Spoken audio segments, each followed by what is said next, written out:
Hello guys! Hello para to sa lahat ng Libra. Libra, alamin natin kung anong messages, vibration, gabay energy para sa lahat ng Libra. Ito ay general reading. Alamin natin yung weekly tarot reading mo from April 7 to 13 of 2025 para to sa lahat ng Libra. Okay, Libra. First card natin is the Mice. It's number 23. It's number 5. So, financial worry siya. So, comment down below, Libra, if you are experiencing ngayon, or pwedeng past na to. Pwedeng yung mice na yan is ngayon, sa linggong ito, pinag-iisipan mo or inaalala mo, you're reminiscing the past. Diba? Parang ganun yung mga panahon na walang-wala ka, yung mga panahon na sobra-sobra yung pangangailangan mo. Okay, tingnan natin. 5. Ba't sinasabi is transformation to pag number 55 or 5 is transformation. Okay. So, yun. So, dito Libra, paki-comment sa comment section na. Kung may mga Libra dito na siguro sa linggong ito, meron kayong mga financial problems, parang ganun. Dito sinasabi ng bara sa'yo na be receptive. Okay? So, kailangan natin na tanggapin kung may mga tulong na kailangan tayo. As for help, unang-una, kailangan natin humingi ng tulong kung kailangan natin ng tulong. Okay? So, sinasabi ng bara sa'yo dito na humingi tayo ng tulong sa ating universe, sa ating spiritual helper sa taas. And yun, tanggapin natin yan and ihanda natin ang sarili natin para sa mga tulong na kakailangan natin.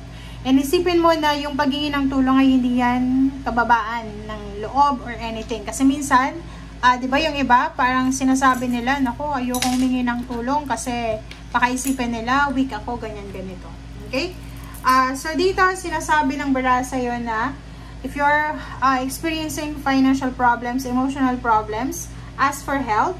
Angels are celestial beings to protect everyone. So, sinasabi ng barahan na ask help, assistance sa angels and sa ating spiritual guides. And yun, be receptive. Okay? Palaging welcoming dapat yung ating emotion, yung ating energy para sa pagtanggap ng blessings. Okay? Okay. Para to sa lahat ng Libra.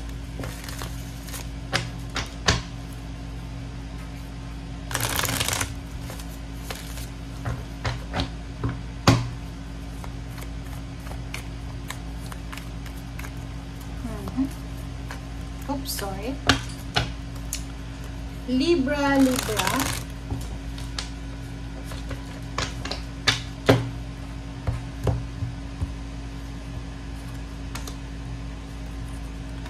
Okay, wow. Libra. Pag-comment sa comment section if you resonated. Kasi first of all, ang first two cards mo ay parang nagsasabi na meron kang transformation, change na binabalak. Diba? Yung parang yung iba sa inyo dyan, minamanifest mo yung pagta-travel abroad, yung paglilipat ng company, ng trabaho, ng career, ng business. But this week, siguro because of money, parang nakikita ko sa'yo dito na may plano ka na transformation na posibleng i-give up mo. So, yun yung hindi maganda. Diba? So, paki-comment sa comment section, yung mga Libra na marami kang plano para sa kabutihan ng pamilya mo. Tapos bigla-bigla mong maiisip na, kailangan ko palang ganito, ganyan. So, wag ko na lang ituloy, wag na lang, parang ganun. So, ingat-ingat ka sa mga actions na ganyan. Okay? Diba? So, yun, ito Libra Kasi itong Libra na to, dito, sinasabi na pwedeng gusto niyang lumipat ng bahay, lumipat ng trabaho, lumipat ng business, maghanap ng ibang mas magandang buhay or lugar kung saan siya mabubuhay. Ang problema is parang i-give up niya na naman to. Dito naman, sinasabi ng baraha, ano man ito na gusto mong mangyari sa buhay mo, gusto mong magsimula sa buhay mo, wag mong isuko. Parang ano siya, yung librang ito is pwedeng gusto niya magpapayat, diba? Yung gusto niya mag-diet, gusto mong magpapayat siya. So, naka 5 days or 5 weeks na siguro siyang diet, tapos bigla niyang i-give up. Parang ganun yung energy dito. Dito naman ganun. So, like for example, may relationship, may nagliligawan or may mga magkakarelasyon, Libra or other zodiac signs. Tapos, pinaglaban niya na yon sa simula, yung relationship. And then ngayon, kung saan lahat ng tao, 'di ba, alam na kung ano yung relationship niya, pinaglaban, tsaka niya naman i-give up. So, ipaglaban mo daw, 'di ba? So, fight for your dreams, fight for your goals. Ipaglaban mo kung ano itong bagay na sinakripisyo mo na, okay? Makinig ka sa sinasabi ng iyong intuition, okay? And, yun, diba? So, be patient. Yun yung sinasabi ng baraha mo dito. Matuto tayong magpasensya, Libra. Kasi yun yung pinaka-importante sa ngayon is patience. Sa panahon ngayon, guys, ang iinit ng ulo ng mga tao. Makikita mo yan sa social media. Social media, sa Facebook or sa YouTube. Ang hirap magbasa ng comments, 'di ba? Kasi sobrang bitter ng mga tao. Hindi natin maintindihan, 'di ba? Normally yung mga Pilipino, sobrang tayong tawag dito, humble, mabait, 'di ba? Yung parang we respect na yung point of view ng ibang tao. Pero sa nakikita natin ngayon sa social media, parang wala nang respeto, di ba? Sa social media, kahit hindi kilala, binabash, pinagsasalitaan, titingnan lang yung profile, di ba? Sa Facebook, titingnan lang. Tapos kung ano-ano nang sasabihin ng mga tao, di ba? Parang ganun. So, hindi kilala, pero binabash na. So, parang ito yan. Sinasabi ng baraha sa'yo dito na maging mapasensya tayo. Okay? Be patient, guys. Yung direksyon na gusto mong tahakin, palabas, like for example, if you're struggling, may mga problema, may mga hardships, ganyan, ganito, yung direksyon na gusto mong puntahan para makalabas yan, is tamang direksyon yan, Libra. So, yung kailangan mo lang sa ngayon is patience and huwag tayong masyadong magmadali. Okay? Maraming good news sana na darating, pero this week, sinasabi ng barahan na kung may iniintay kang balita, pwedeng communication, letters, chat, call, confirmation, posibleng hindi mo siya matanggap. Okay?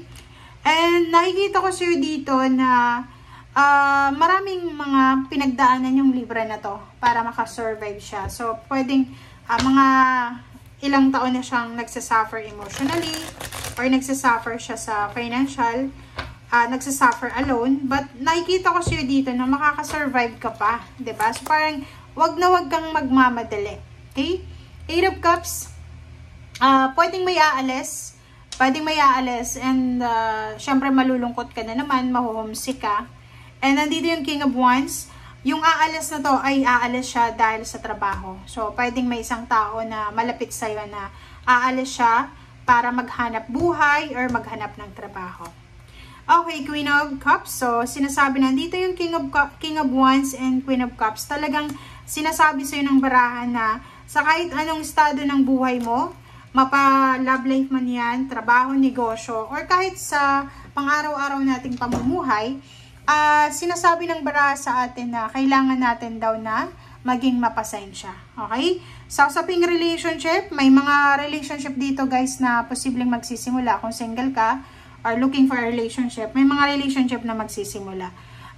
Meron ding reconciliation, meron din na like yung dati mong employer ay posibleng tawagan ka ulit or makikumusta sa'yo or ano pa man. Okay? Thank you guys for watching. Bye!